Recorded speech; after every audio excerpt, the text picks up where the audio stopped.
இன்னும் நேரு கொள்ளையடிச்சிட்டாருன்னா விஜய் வந்து ஒரு 1.5 கோடி இன்கம் டேக்ஸில் இது பண்ணிட்டாரு. அதை முதல்ல வெளியில் கொண்டு வாங்கங்கிறது. விஜய் முதல்ல அவர் கொள்ளையடிச்ச பணத்தை வெளியில் விட சொல்லுங்க. எங்கள் தகுதிக்கு நாங்கள் அவருக்கெல்லாம் பதில் சொல்ல வேண்டிய அவசியம் இல்லை.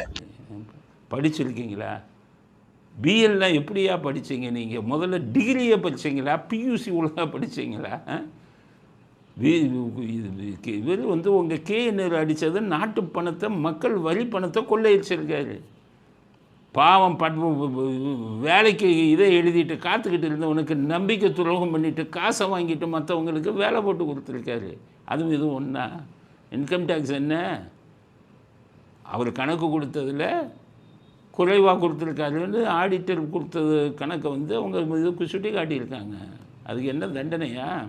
போனால் மீதி பணத்தை அபராதத்தோடு கட்டுங்கம்பாங்க. இன்கம் டேக்ஸில் கணக்கு குறைச்சி கொடுக்குறதும் நாட்டு மக்கள் பணத்தை கொள்ளை அடிக்கிறதும் ஒன்றா? நாட்டு வக்கீலுக்கு என்ன இது கூட தெரியாதா? நியாயப்படுத்துகிறீங்களா? இவர் பண்ணதை அதை இதை ஒழுங்காக கொடுக்கட்டும். ஏன் இப்படிப்பட்ட கேவலமான அரசியல்வாதிகள் தமிழ்நாட்டிலேருந்து தமிழ்நாட்டு பேரை கெடுக்காதீங்க. அதுவும் இதுவும் ஒன்றா? அதனால் உங்கள் ஆள் கொள்ளை அடிச்சுக்கிட்டு நாட்டையே விட்டு போகிற நிலைமைக்கு இருக்கான். அதை போய் பாருங்கள்.